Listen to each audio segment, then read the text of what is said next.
Everybody can like whoever they want to. That's right. Mhm.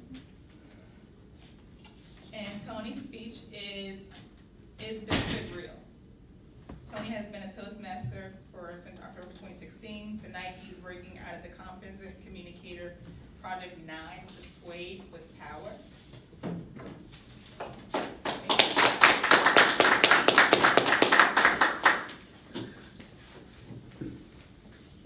Does Bigfoot exist?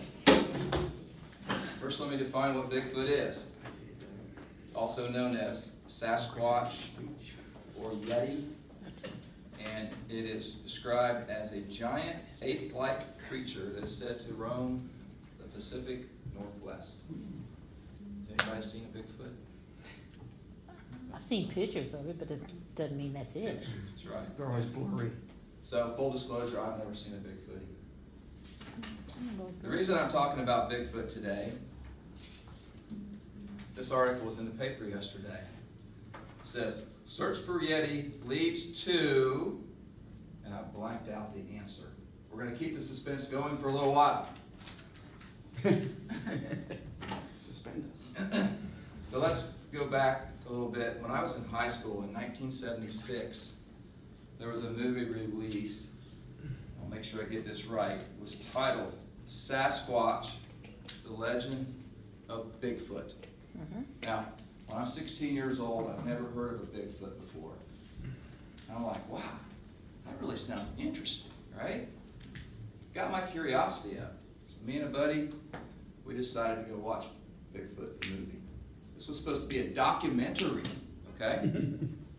Now, they teased the movie with this video of this Bigfoot walking like this in an open area, and he was like 7 feet tall, and he was all hairy, and that was the proof that Bigfoot existed. They had this video. It was kind of grainy, but you could see it was like 200 feet away. So I thought, well, there's the start. Now they're going to prove there's a Bigfoot. That's just to get me to go to the movie, right? Now they're going to prove when I get to the movie that there is a Bigfoot. So I go to the movie, and guess what? There wasn't any other evidence of a Bigfoot. And that was pretty sketchy evidence to begin with. They had people that they interviewed, and they had testimonies of people that had sighted and seen a Bigfoot, but there was no proof of a Bigfoot. So I was very discouraged. I thought, well, what happened to Bigfoot, right? Is there really a Bigfoot? Now let's fast forward. About 9 or 10 years ago, I think it was on the Animal Planet channel, a show came out called Finding Bigfoot. Mm-hmm. Okay? 9 seasons this show's lasted, and I heard they just are going to do another one now.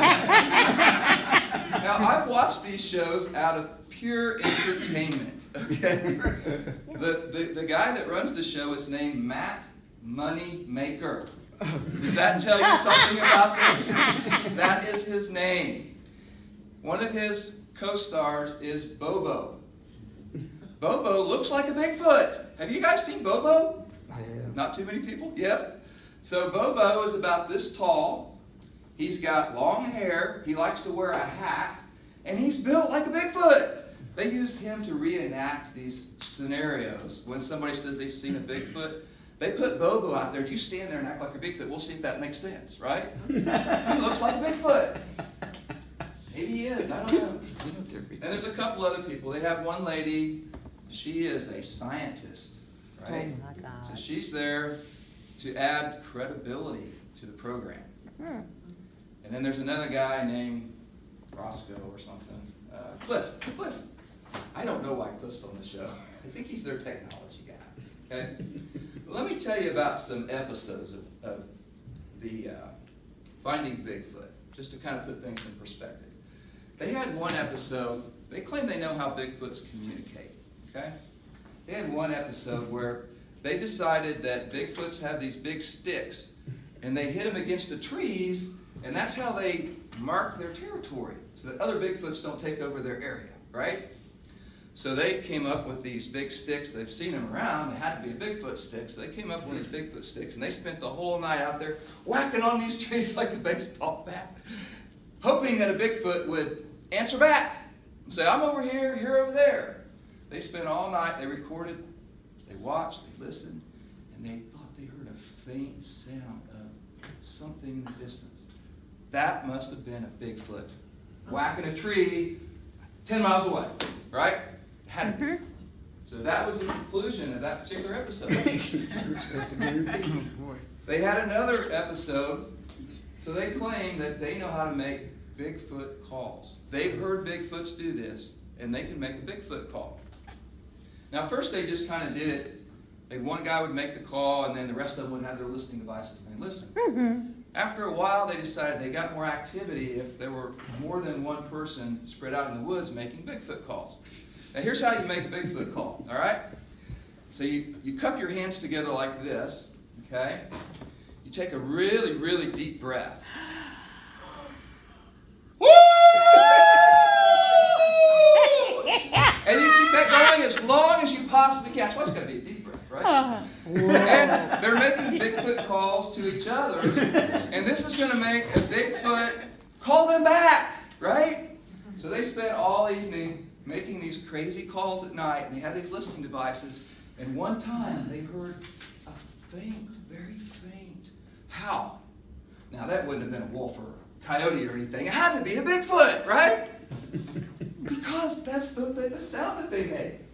They had another episode where they decided they know what Bigfoots like to eat. Now, in none of the episodes I've seen yet have they actually seen or captured Bigfoot. Okay? Real and Chinese song. They decided that Bigfoots like apples and berries. That's one of the things they like. And for some reason, they had a recording device, and they played back a baby crying. They set it on a table in the middle of the woods, and they had some apples and berries, and they spent the whole night thinking a Bigfoot could not possibly resist the sound of a baby crying and would come to eat these apples and berries. No Bigfoot showed up. They might have actually barely seen one moving up, and it got scared and ran away. So he came, but he was too scared to come in. Another episode. This is the last episode, the ones I remember. This lady lived in the woods in a trailer, and this trailer had a window that started at about 7 feet high. I don't know why you have a window that starts that high, but she did. The bathroom window. One night, she was sitting in her trailer, and she saw a hairy face peeping through her window. Now, that had to be a Bigfoot. You know why? Because no normal person could see through a 7-foot window. And Bigfoots are really tall. They're at least 7 foot tall. So it had a hairy face, and it had to be a Bigfoot. So she called the people from Finding Bigfoot, and they came out and they reenacted. They had Bobo up there to see if he could see, and he just couldn't quite see, so it had to be a Bigfoot. Well, honestly, if I had a 5-gallon bucket and some kind of mask on, I think I could be a Bigfoot. All you got to do is stand up there on your. As soon as she comes running out, you take off running, right?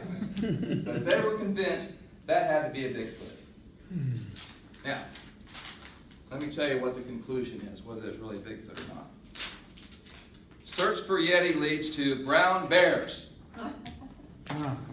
They found some bones in the Himalayan mountains where the Yetis were, and they were convinced, the local people were convinced that these were from Bigfoots. So they did DNA testing, and they decided, you know what, they're really just brown bears. So based on that, and watching a lot of Finding Bigfoot, okay, I've concluded that there really isn't a Bigfoot. Aww. Sorry, guys. Madam Postmaster.